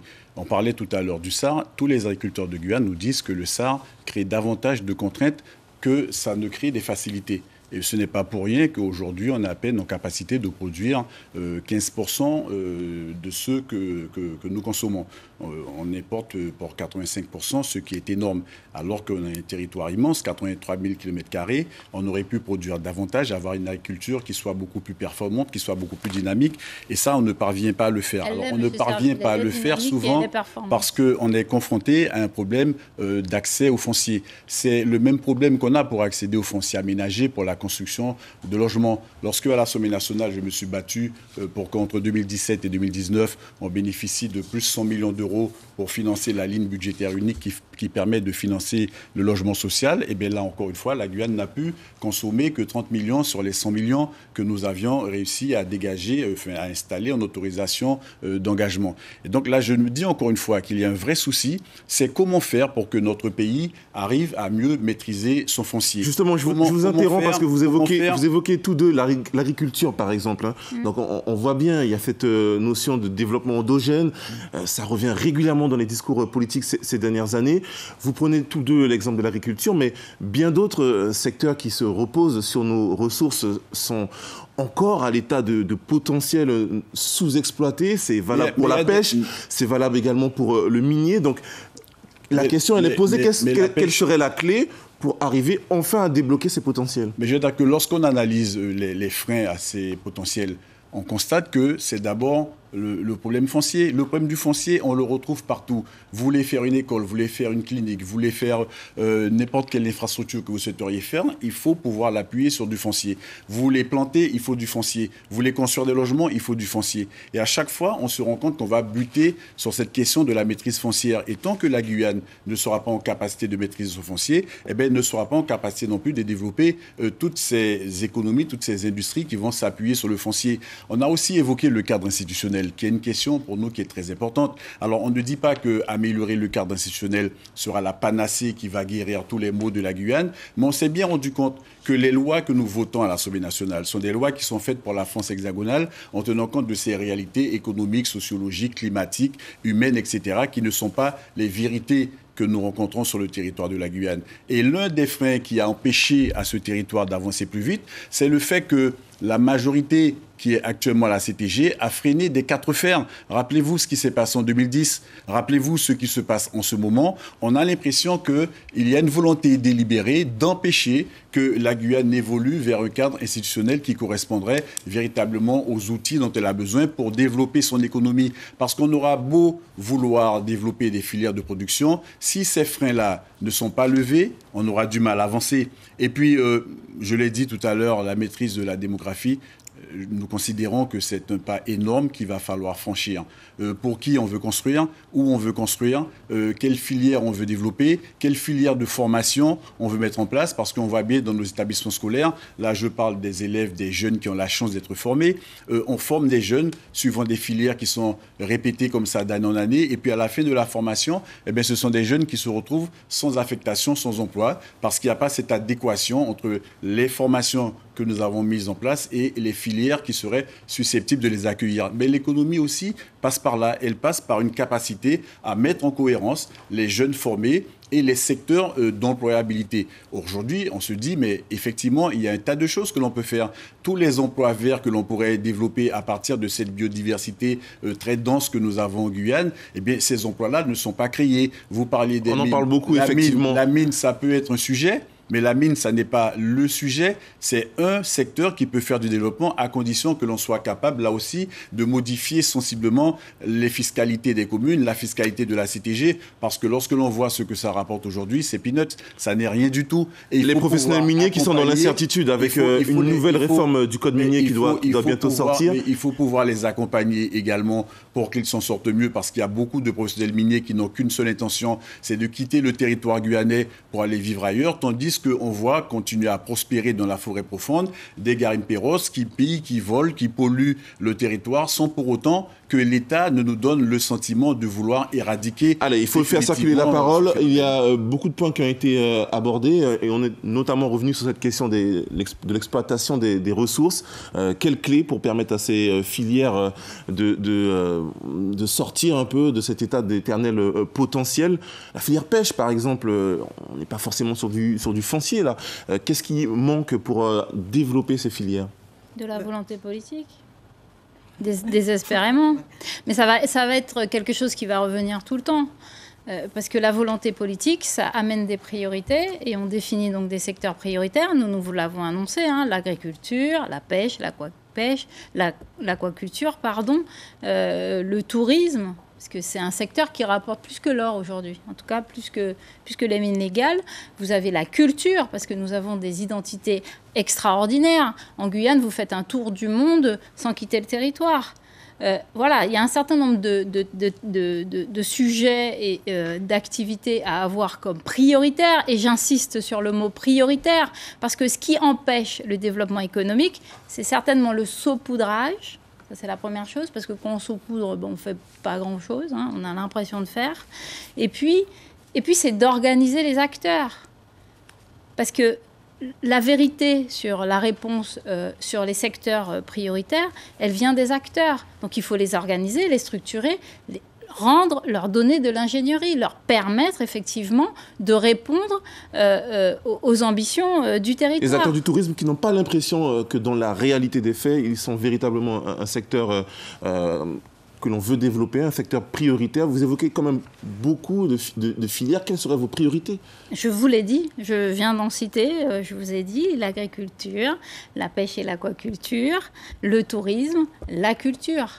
Voilà, ça, ce sont des secteurs prioritaires. Et quand on dit prioritaire, ça veut dire qu'on les adresse prioritairement, comme étant des filières d'avenir qui permettent effectivement de donner des débouchés. Et donc après, la deuxième problématique de la Guyane, ça va être les ressources. C'est-à-dire qu'à un moment, il faut les former, ces jeunes. Et former, il ne suffit pas juste de les former, il faut les former en leur donnant une vision, en leur disant où est-ce qu'ils vont trouver de l'emploi sur le territoire. Tout le monde n'a pas la vocation ni l'envie de quitter le territoire pour atteindre sa destinée. Et donc, pour ça, il faut tracer des chemins qui soient clairs. Très bien. Déjà, moi, pour dire notre priorité déjà à court terme, c'est d'aider déjà les entreprises à passer cette crise Covid. Parce qu'on a beau dire, la crise Covid, elle a fragilisé. Déjà, on avait un tissu économique qui était fragile, mais là, ça a fragilisé encore plus, et notamment les très petites entreprises. Clairement, ça, c'est la première priorité de très court terme, d'accompagner ces TPE, justement avec son président, donc M. Osseux, qui demande pas un allègement, mais en tout cas un chèque social, parce qu'il y en a qui ont déjà payé leurs charges, d'autres non. En tout cas, un chèque social qui permettrait d'aider ces entreprises à passer le cap de cette crise Covid. Et sachant qu'après, le 9 juin, bientôt, normalement, il y aura une réforme où on pourra enfin avoir pour les opérateurs touristiques, notamment, une compensation basée sur l'année 2019, où ils pourront avoir des compensations de 20% de leur perte de chiffre d'affaires. Là, c'est vraiment comment on sauve l'économie. Là, c'est déjà l'urgence. Le tourisme, les petites entreprises, c'est vraiment les aider à passer ce cap. Ça a commencé avec des prêts, des crédits, des fonds d'aide d'urgence qui ont été mis en place par la CTG. Maintenant, il faudra poursuivre cet accompagnement, y compris pour l'agriculture.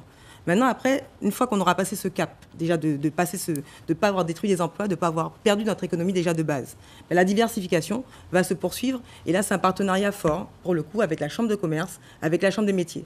C'est vraiment avec tous ces acteurs économiques qu'on va réussir à mettre en place ces filières et à lever les freins. Et l'un des freins, là, je vous rejoins, c'est le foncier. C'est l'accès au foncier. C'est pour ça qu'il y a un enjeu vraiment de rétrocession à la collectivité territoriale de Guyane du foncier pour pouvoir favoriser ce développement économique dans des filières, notamment tout ce qui est en lien avec la biodiversité, bien évidemment, mais l'exploitation du bois, l'agro-transformation. Ah oui, il y a déjà... Non, enfin ça c'est l'accord de Guyane. Il est prévu donc 250 000 hectares pour les communes, effectivement, et la CTG. Donc c'est bon, pour nous tous, oui. Ce qui avait été acté, c'était 150 000 hectares pour les communes et 100 000 hectares pour la collectivité. C'est l'équilibre qui avait été trouvé avec l'association des maires à l'époque. Simplement, ces hectares, ils ont été identifiés, ne suffiront pas pour vraiment asseoir un développement économique important. Et donc nous, ce que nous souhaitons vraiment récupérer actuellement, les négociations qui sont engagées, c'est sur le domaine forestier permanent. Donc là, on est vraiment sur des millions d'hectares, qui seront beaucoup plus importants et qui permettront vraiment d'envisager un développement économique qui, demain, permettra à la Guyane... en somme, récupérer tout le foncier. En tout cas, en priorité, le domaine forestier permanent. Je vous dis, après le parc amazonien, on a une chance quand même en Guyane d'avoir cette partie qu'il faut mieux protéger. Là, je vous rejoins clairement. Il faut que l'État joue son rôle. Il faut qu'il surveille. Le parc amazonien, c'est une zone naturelle. C'est le cœur de parc. On ne peut pas continuer à avoir des garimpeiros qui pillent nos ressources, alors que même nos légaux n'ont pas le droit d'y aller. Et on se pose même la question s'il ne faudrait pas qu'ils y aillent pour éviter que les autres arrivent. Mais bon, bref. L'enjeu, c'est d'arriver vraiment à préserver le cœur de parc et avoir les moyens pour avoir cette zone vraiment protégée. Et le domaine forestier permanent, où il est déjà possible d'extraire du bois, de faire du tourisme, vraiment d'augmenter par contre les possibilités et surtout la souplesse pour pouvoir développer l'activité, parce que c'est vraiment la zone, c'est le deuxième rideau. Après, il y a le littoral, il y a le domaine forestier permanent, et après, on rentre dans l'intérieur de la Guyane. Et cette zone, pour moi, c'est l'avenir. On ne vous a pas entendu sur cette question. On évoquait les filières. À l'instant, Isabelle Patient parlait de la filière bois, une filière où les volumes stagnent. On se pose la question de comment débloquer ces potentiels. J'ai en mémoire, il y a une petite phrase prononcée par Madame Govindin, du MEDEF il y a quelques jours de cela. Tara Govindin, présidente du MEDEF. Du MEDEF à la préfecture, qui disait, dans une phrase très simple, je ne veux pas de vos aides, nous ne voulons plus de vos aides, etc., mais nous voulons juste travailler. Et je crois que ce message est très clair. de la part des socioprofessionnels, de la part des entrepreneurs de Guyane, des entreprises de Guyane.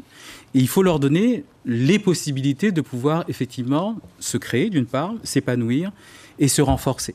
Et ça passe par quoi? Ce qu'on a évoqué là, ici et là, donc la question du foncier. On ne peut pas avoir de développement économique sur un territoire si on ne maîtrise pas à minima le foncier.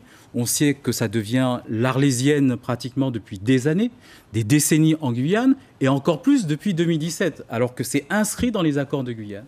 Là, il faut effectivement remettre l'État devant ses responsabilités par rapport à cette question de rétrocession du foncier, donc non seulement aux collectivités, mais également au monde agricole, puisque c'est aussi prévu de cette manière-là, et aux populations autochtones. Je voudrais juste rappeler les choses à ce niveau-là. Il nous faut du foncier aménagé, il nous faut du foncier équipé, et il nous faut de la formation également. Parce que vous aurez beau équiper et aménager un territoire, si nous n'avons pas des hommes et des femmes formés pour pouvoir répondre justement aux créations d'activités et d'emplois à venir, nous ne pourrons pas y arriver. Et ce qui est clairement dit dans un document de prospective d'ailleurs, de la part des socioprofessionnels, qui est Guyane Symbiose, on rappelle ce à quoi doivent servir les élus. C'est-à-dire dans le monde économique, ce n'est pas non seulement de l'accompagnement financier, mais c'est surtout l'accompagnement en termes d'aménagement de ce territoire. Ça passe évidemment par les transports, ça passe par les voies routières, ça passe par le numérique, qui aujourd'hui nous fait défaut sur l'ensemble du territoire de la Guyane.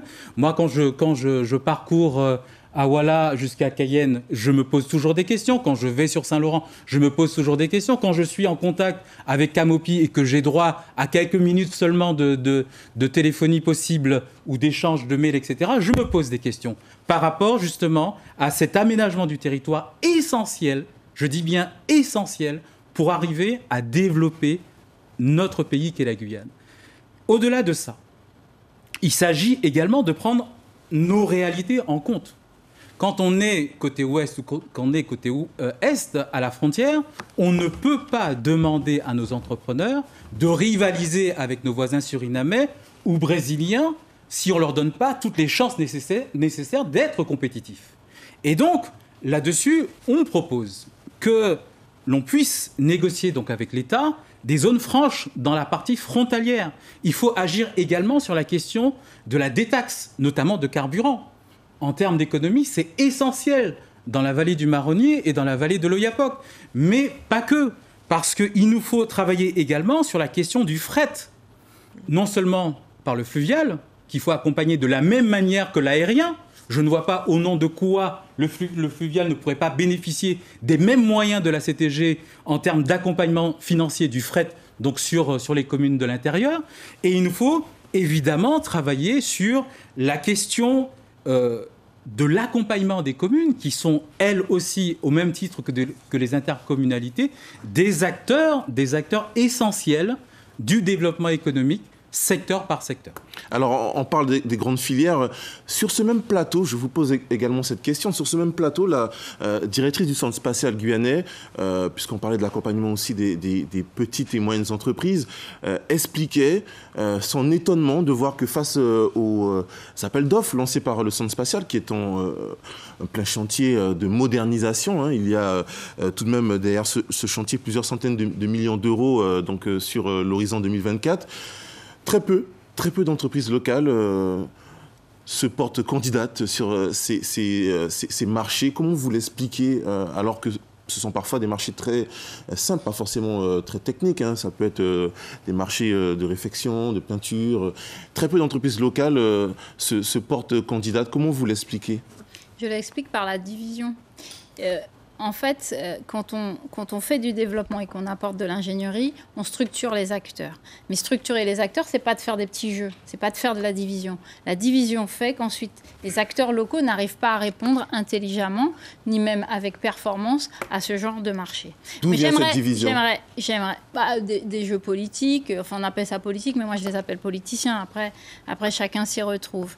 Puis après, quand on facilite assez rapidement l'arrivée de très grosses entreprises et qui écrasent le marché, qui écrasent la force de travail locale, effectivement, après, il ne faut pas s'étonner que perdant toute énergie ou toute volonté, un certain nombre de chefs d'entreprise renoncent à répondre à ces marchés qui sont en plus très compliqués et sur lesquels, effectivement, il faut encore de l'ingénierie. Donc, moi, j'aimerais revenir sur la question du foncier parce que vous mettez ça comme un préalable au développement. La population s'est levée en 2017, vous a permis d'obtenir les développements fonciers, et les rétrocessions, et je ne comprends pas pourquoi ce n'est pas encore fait. Parce qu'il me semble que le premier pas a été fait, la population vous a dit qu'elles étaient d'accord avec tout ce que vous avez annoncé et qu'elles le souhaitaient. Moi, je n'arrive toujours pas à comprendre pourquoi ce n'est pas fait. Alors, vous allez certainement me trouver de très belles explications, me donner des chiffres, des problématiques techniques, des lois, OK. Mais je crois que la politique, à un moment, c'est répondre à une volonté de la population. C'est ça notre rôle. Notre rôle, c'est de traduire la volonté de la population en action. Elle a fait le premier pas. Elle l'a fait quand on lui a dit que ce n'était pas possible. Le gouvernement a été interpellé par les élus sur cette question. Il a expliqué que c'était très compliqué. Qu'auriez-vous fait, vous ? Le gouvernement a été interpellé, c'était très compliqué, c'est ça ? C'est encore très compliqué. Mais si je dis toujours, si chaque fois c'est très compliqué, il faut lâcher la charge. La deuxième chose, c'est que le développement économique, c'est pas en formant, c'est en fixant les filières et fixant les priorités que la formation suit. Parce que ça ne sert à rien de former des jeunes sans leur donner de perspective. Aujourd'hui, effectivement, c'est un certain nombre de jeunes qui sont formés et qui restent ensuite bouche ouverte à mourir sur le territoire. Sur le foncier qui devait être rétrocédé notamment aux populations autochtones, Bercy, qu'on avait lourdement interpellé, nous avait expliqué que la Constitution française consacre la propriété privée, qu'elle ne consacre pas la propriété collective. Et il y avait une grande discussion à ce niveau-là pour savoir s'il fallait passer par les zones de droit d'usage collectif. Est-ce qu'il fallait trouver une autre méthode, un autre cadre juridique permettant de mettre en place cette rétrocession ? Entre-temps, moi je ne sais pas comment les choses ont pu évoluer, mais dans tous les cas, j'avais compris que le droit français ne permettait pas à l'origine, au départ, de procéder à cette rétrocession.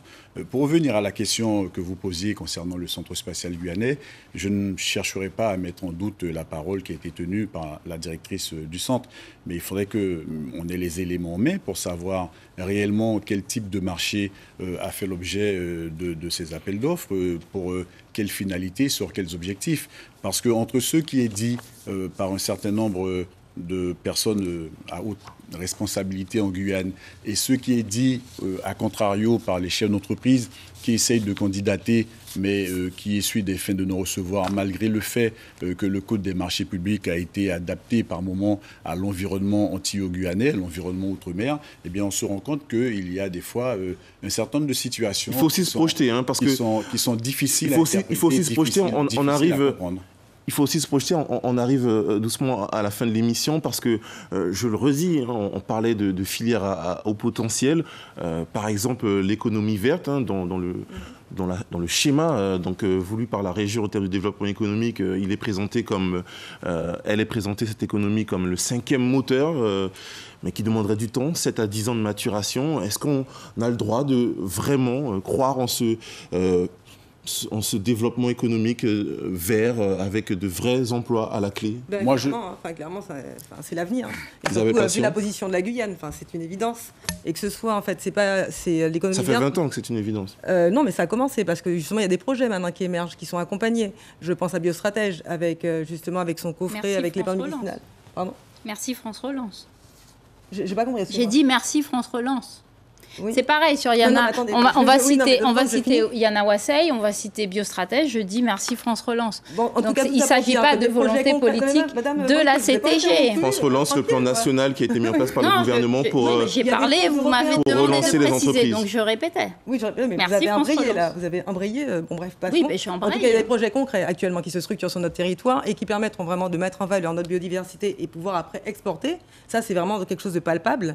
En plus, il y a les projets, on n'y pense pas souvent, mais de déchets, qui sont aussi une filière, et ce sont des ressources qui vont permettre de créer de l'énergie. Et ça, c'est quelque chose aussi, clairement, qui sera pourvoyeur d'emplois et qui permettra d'avoir ces filières-là qui, concrètement, il ne faudra pas attendre 7 ans. Ces projets vont émerger dans les années à venir, dans les 3-4 années maximum. Sur ce point, en quelques mots, on arrive à la fin de l'émission, chacun. Moi, je pense que l'eau qui nous tombe du ciel et qui gêne beaucoup de Guyanais doit être vue comme une filière d'avenir. Aujourd'hui, le monde est en train de subir un véritable changement climatique. D'ailleurs, dans le programme que nous portons, nous allons déclarer l'urgence climatique également sur le territoire de la Guyane, parce qu'il est démontré que les pays du Sud vont en priorité subir les effets négatifs du réchauffement climatique. On ne peut pas imaginer que les choses puissent se passer différemment. Et comme je vous disais tout à l'heure, la Guyane, c'est un pays qui est très arrosé, tandis qu'il y a d'autres pays au monde qui sont en situation de stress hydrique. Les gens sont obligés de quitter leur pays pour aller vivre ailleurs. Donc nous considérons qu'à travers cette eau qui tombe du ciel, il y a une véritable filière à mettre en place pour l'avenir de ce territoire. On l'a rappelé, c'est une évidence. La question de ce potentiel vert donc pour la Guyane est une évidence. Mais au-delà de cette question d'évidence, c'est surtout les questions de moyens d'accompagnement pour que cette évidence prenne forme demain dans la vie économique de la Guyane. Et ça passe, je le répète encore, par des choix stratégiques, par des choix politiques qui doivent se traduire au travers de vraies budgétisations de fonds pour accompagner ce genre de filière. Alors, merci pour avoir accepté donc, notre invitation ce soir pour ce premier débat donc, consacré aux élections territoriales. Merci donc évidemment à vous donc, d'avoir choisi Guyane la première. On remercie également les internautes qui nous ont suivis. Le débat se poursuit sur nos antennes au travers de nos différentes éditions. Et puis bien entendu, nous vous donnons rendez-vous dès la semaine prochaine pour un nouveau débat en télé. Les débats également en radio vont se poursuivre. Merci encore, excellente soirée sur nos antennes.